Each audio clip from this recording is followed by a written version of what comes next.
ಕೇರಳದ ಮಾಜಿ ಮುಖ್ಯಮಂತ್ರಿ ಹಾಗೂ ಸಿಪಿಎಂನ ಹಿರಿಯ ನಾಯಕ ವಿಎಸ್ ಅಚ್ಯುತಾನಂದನ್ ಅವರು ಸೋಮವಾರ ನಿಧನರಾಗಿದ್ದಾರೆ. ಕೆಲವು ದಿನಗಳ ಹಿಂದೆ ಹೃದಯಾಘಾತಕ್ಕೀಡಾಗಿದ್ದ ಅವರನ್ನ ಆಸ್ಪತ್ರೆಗೆ ದಾಖಲಿಸಲಾಗಿದ್ದು, ತೀವ್ರ ನಿಗಾ ಘಟಕದಲ್ಲಿದ್ದ ಅವರು ಇಂದು ಚಿಕಿತ್ಸೆ ಫಲಕಾರಿಯಾಗದೆ ನಿಧನರಾಗಿದ್ದಾರೆ.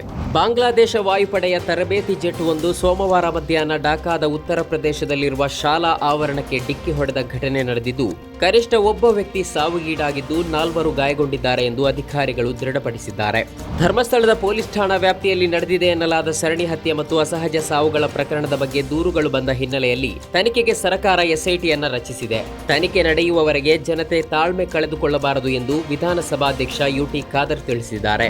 ಜಾಗ ವಿವಾದದ ಹಿನ್ನೆಲೆಯಲ್ಲಿ ತನ್ನ ತಂದೆಯನ್ನ ವಾಹನ ಅಪಘಾತದ ಮೂಲಕ ಕೊಲೆ ಮಾಡಲಾಗಿದೆ ಎಂದು ಆರೋಪಿಸಿ ಈ ಹಿಂದೆ ಧರ್ಮಸ್ಥಳ ಹಾಗೂ ಬೆಳ್ತಂಗಡಿ ತಾಲೂಕಿನ ಇತರೆಡೆಗಳಲ್ಲಿ ವಾಸವಾಗಿದ್ದ, ಈಗ ಕೇರಳದಲ್ಲಿ ವಾಸವಾಗಿರುವ ಅನೀಶ್ ಜೋಯಿ ಎಂಬವರು ಕೇರಳದ ತಳಿಪರಂಬ ಪೊಲೀಸರಿಗೆ ದೂರು ನೀಡಿದ್ದಾರೆ. ಇದೀಗ ಅಲ್ಲಿನ ಪೊಲೀಸ್ ಠಾಣೆಯಲ್ಲಿ ದೂರು ಸ್ವೀಕರಿಸಿದ್ದು, ಪೊಲೀಸರು ಇದರ ಬಗ್ಗೆ ಪರಿಶೀಲನೆ ನಡೆಸುತ್ತಿರುವುದಾಗಿ ತಿಳಿದು ಬಂದಿದೆ.